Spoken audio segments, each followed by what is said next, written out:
जयशंकर की आध्यात्मिक ऊर्जा प्राप्त करने के लिए जीवन की उद्देश्यतात्मक सफलता प्राप्त करने के हेतु में जो वैदिक पूजा की जाती है उसमें आज हम आगे के क्रम को विस्तार करते हुए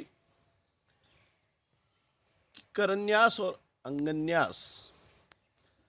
कर का मतलब होता है हाथ, तो करन्यास में हाथ की अलग अलग अंगुलियां, हथेलियां और हाथ के पृष्ठ भाग में मंत्रों का जो न्यास होता है या उसको मंत्रों को जो स्थापित किया जाता है उसे करन्यास कहा जाता है।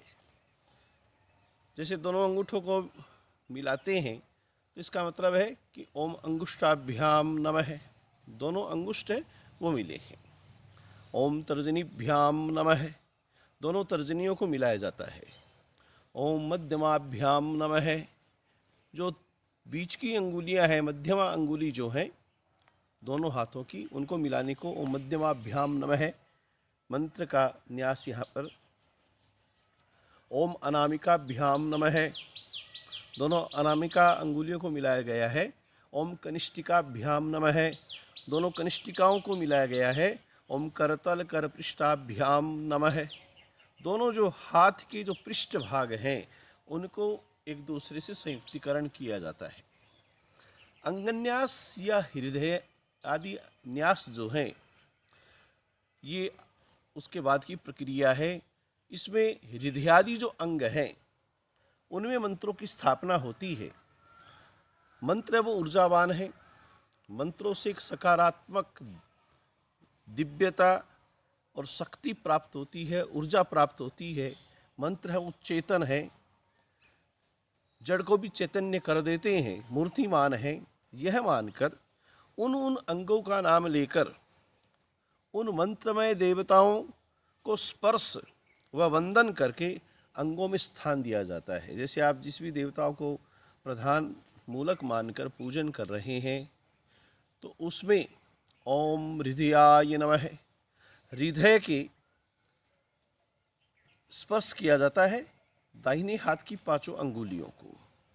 ऐसा करने से आप सर्वथा सुरक्षित रहेंगे, अभिमंत्रित हो जाएंगे, बाहर भीतर की आपकी शुद्धि है वो आपको प्राप्त होगी, बल है, आपकी आभा है, आपकी जो ऊर्जावान सौम्यता है, दिव्यता है वो आपको प्राप्त होगी। साधना निर्विघ्नता पूर्वक सिद्ध करने के लिए परम लाभदायक अवस्था अंगन्यास मानी गई है। दाहिने हाथ की पांचों अंगुलियां इन अंगों को स्पर्श की जाती है। सर्वप्रथम हृदय को ओम हृदयाय नमः, ओम शीर्षे स्वाहा, ओम शिखायै वखट। दाहिने हाथ की अंगुली से बायां व बाएं हाथ की अंगुली से दाएं हाथ का जो कंधा है उसको स्पर्श करने को ओम कवचाय हुम, ये प्रकरण हृदयादि अंगन्यास में माना गया है।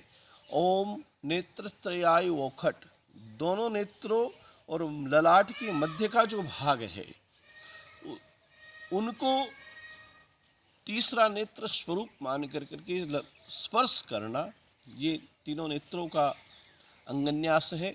और दाहिने हाथ को सिर के ऊपर से बाईं ओर से पीछे की ओर ले जाकर दाहिने ओर से आगे की ओर ले आएं व तर्जनी तथा मध्यमा अंगुली से बाएं हाथ की हथेली पर ताली बजाने को ओम अस्त्राय फट।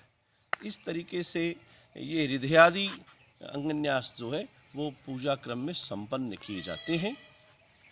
अब वैदिक पूजन में आगे के क्रम में आता है कि स्वस्ति वाचन और शांति पाठ। आनो भद्राः क्रतवो जंतु विस्पतो दबधाशो अपरिताश उद्भिद है इत्यादि जो अनुवाक मंत्र है।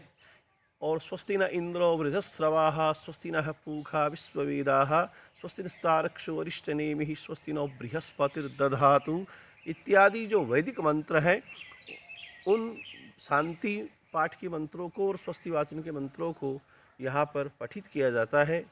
उसके बाद में गणपति सहित सभी देवता, माता पिता, इष्ट, गुरु, कुल देवता, पितृदेवता, अपने ग्राम के जो देवता हैं उनको वंदन करते हैं। इन सब को वंदन करके ओम अविघ्नमस्तु कल्याणमस्तु अयम आरंभः शुभाय भवतु, ये जो भावना है, ये जो सूत्र है, वो यहाँ पर धारण किए जाते हैं। और उसके बाद में सर्वप्रथम ये जो आप पूजा कर रहे हैं उसकी निर्विघ्नता सिद्धि के लिए गणपति की पूजा होती है।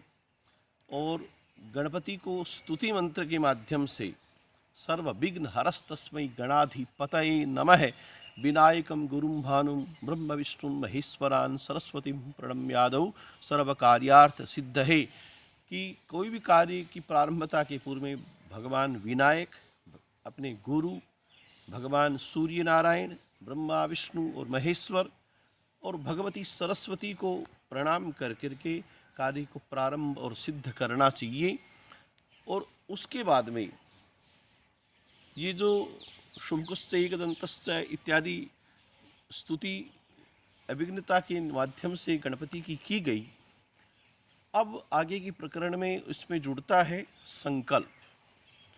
गंध अक्षत पुष्प द्रव्य व जल लेकर अपने दाहिने हाथ में उनको स्थापित कर करके भगवान विष्णु को साक्षी मानकर 3 बार भगवान विष्णु का स्मरण करते हुए काल गणना, भूमंडल गणना, वर्तमान आपकी स्थिति, वर्तमान संवत्सर, महीना, पक्ष, तिथि, वार, नक्षत्र, योग, करण, अपना गोत्र, अपना नाम, ग्रहों की वर्तमानी स्थिति, इन सब को उच्चारित करते हुए जिस कामना उद्देश्य परकता से क्या निमित्त, क्या आयोजन, क्या प्रयोग है, वो कार्य कब तक किया जाएगा, किस रूप में किया जाएगा, इन सब को प्रदर्शित करना, प्रकटीकरण करना देवताओं के सन्मुख, ये संकल्प कहलाता है।